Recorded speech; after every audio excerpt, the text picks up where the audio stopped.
मेरा नाम सीमा है। यूँ तो मैं 30 साल की होने वाली थी, पर आज भी किसी हूर से कम नहीं लगती थी। खूबसूरत चेहरा, तीखे नैनन वक्ष, गोल मटोल आँखें, पतले पतले होंठ, सुराही सी गर्दन, गठीला बदन और ऊपर से कनकती आवाज़ मेरी हुस्न में 4 चाँद लगा देती थी। मैं खुद को सजाने संवारने में कोई कसर नहीं छोड़ती थी। मेरे पति राजेश ने जब मुझको पहली बार सुहाग रात पर देखा था तो उसकी आंखें फटी की फटी रह गई थी। जब 20 साल की उम्र में मैं दुल्हन बनकर ससुराल आई थी, तब गांव भर में मेरी खूबसूरती की चर्चा हुई थी। पास पड़ोस की बहुत सी लड़कियां हर रोज अपनी नई भाभी को देखने पहुंच जाती थी।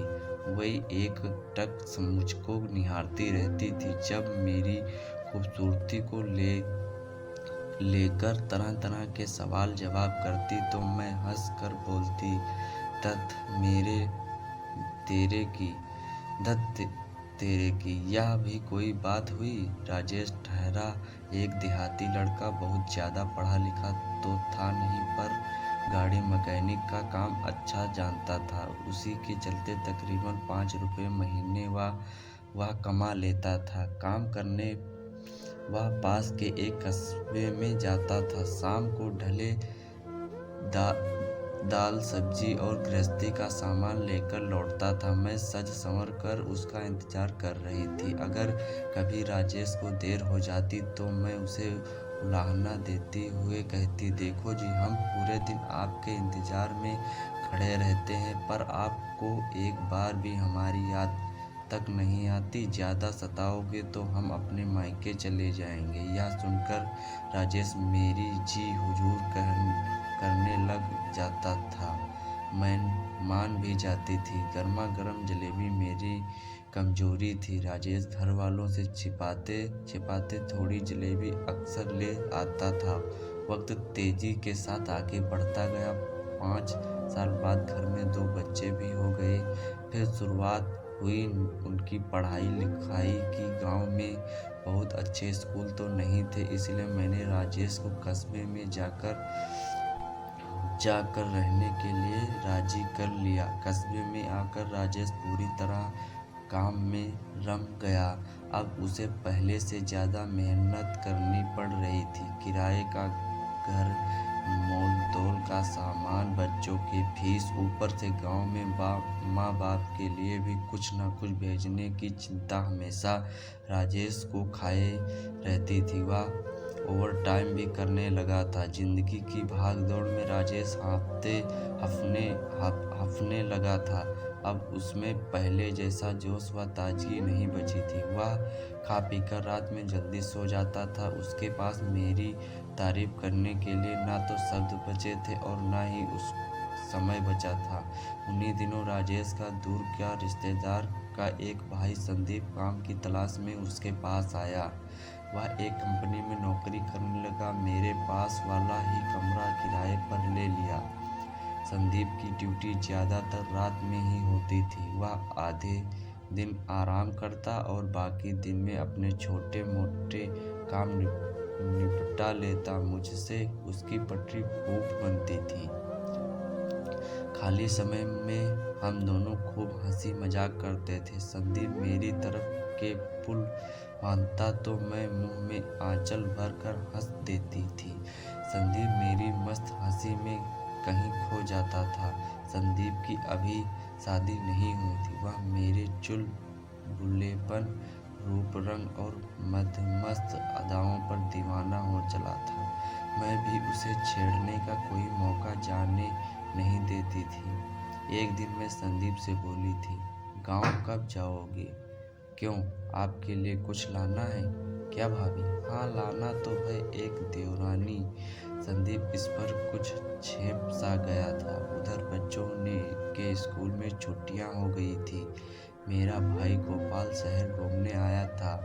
वापस जाते समय वह अपने साथ दोनों बच्चों को भी ले गया। नानी के घर के क्या कहने, जाना तो मैं भी चाहती थी, मगर राजेश के ख्याल ने मुझे रोक दिया था। उसके खाने पीने कपड़े धोने की चिंता बनी हुई थी। राजेश सुबह 8 बजे अपना खाना लेकर घर से निकल जाता था और देर शाम को 9 बजे तक ही घर लौटता था।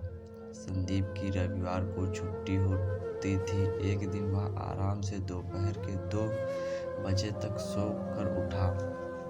चाय बनाकर पी। बर्तनों की खटपट की आवाज़ सुनकर मैंने पुकारा, अरे संदीप थोड़ा आना तो। आया भाभी, कहकर संदीप दौड़ा दौड़ा मेरे कमरे में आ गया। मैं औंधे मुंह बिस्तर पर लेटी हुई थी। क्या हुआ? ज़्यादा कुछ नहीं, थोड़ा सिर दर्द है, दुकान से दवा ला दो। संदीप पास की कॉस्मेटिक की दुकान से सिर दर्द की गोली ले आया। संदीप ने मुझको गोली थमा दी और पानी का गिलास फिर भर कर ले आया। संदीप, तुम कितना ध्यान रखते हो हमारा। मैंने चेहरे पर मुस्कान लाते हुए कहा। भाभी, आप कहो तो थोड़ा सिर भी दबा दूं? संदीप ने अपनेपन में कहा। मैं गर्दन हिला दी।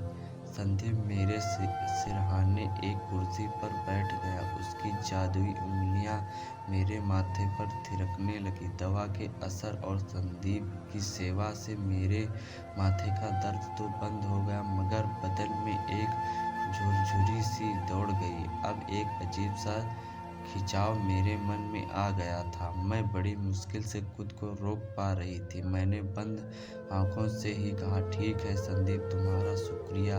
अरे शुक्रिया कैसा भाभी, आपने ही तो काम आएंगे। जब से यहाँ आया हूँ मेरे सिर में आज तक किसी ने मालिश नहीं की है।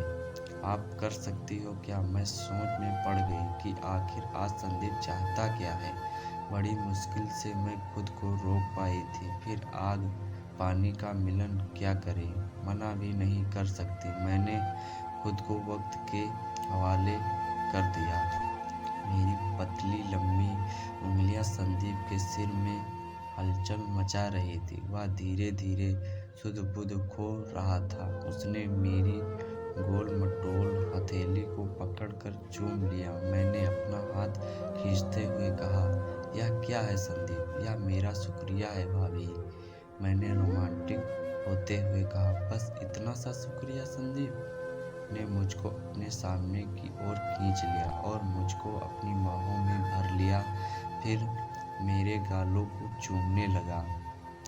धीरे धीरे हम दोनों एक दूसरे में समा गए। फिर हम दोनों एक दूसरे से अलग हुए और एक दूसरे को देखकर मुस्कुराते हुए बैठ गए। आज मैं बहुत खुश थी। संदीप वापस अपने कमरे में चला गया। अब तो यह सिलसिला रोज चलने लगा। राजेश सुबह काम पर चला जाता, फिर वह दोनों एक दूसरे के साथ खूब मजे करते। संदीप का प्यार पाकर मैं भी अब संतुष्ट थी।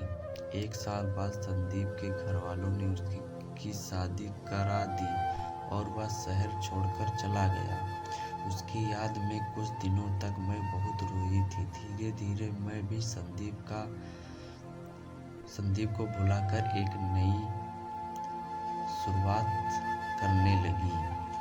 अगर दोस्तों आप लोगों को यह स्टोरी पसंद आई हो तो वीडियो को लाइक करें, शेयर करें और चैनल को भी सब्सक्राइब कर लें, ताकि नई या पुरानी स्टोरी आपको देखने को इसे चैनल